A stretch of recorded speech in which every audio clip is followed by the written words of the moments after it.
company name, address, what type of material I wish to store in 2001, and for what duration. "Aren't you afraid you'll get in trouble?" asked Julio quietly. I shook my head. This'll cut out the middlemen. Maria had said the plant had been uncooperative about Carlos when she'd called, saying only that he was no longer employed there. We sat and waited a good 10 minutes before the door opened and 3 people came out. 2 were middle-aged men in suits. One guy, who looked to be the older and smaller of the 2, had his arm around a young girl of about 18. He was at least 50. She was a pretty fresh-faced kid with the kind of reddish hair that was almost blonde. Strawberry blonde. The other guy was heavier, with a big fleshy face and a mustache. He turned to me and said he'd be with me in a moment. "Tom, Kelly," he said to him, "I think this'll be the start of something big." They all laughed.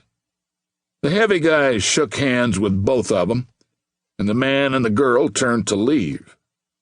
They didn't hold hands or touch as they passed us, and their body language suggested that maybe they weren't the May-December couple I'd first thought.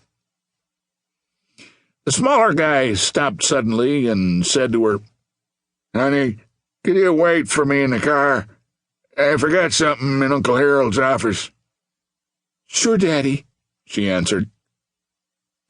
As she walked past us, I admired her muscular legs.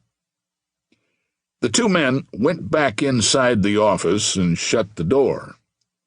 They stayed in there for a minute and then came out again. When they exited this time, the smaller guy seemed less ebullient. He nodded curtly to the heavy guy, Harold, and left. "Sorry to keep you waiting," he said, moving toward us with his hand extended. "I'm Mr. Jordan, the plant supervisor." I stood and shook his hand. As he shook hands with Julio, I gave him one of my cards. His brow furrowed when he looked at it. "Well, we don't get many calls from private detectives, Mr. Shade. What can I do for you?" I showed him the Polaroid of Carlos and Juanita. "Know this man?" He studied it for a moment. "Should I?" "His name's Carlos Sanchez," I said. "He works here. He's been missing, and I've been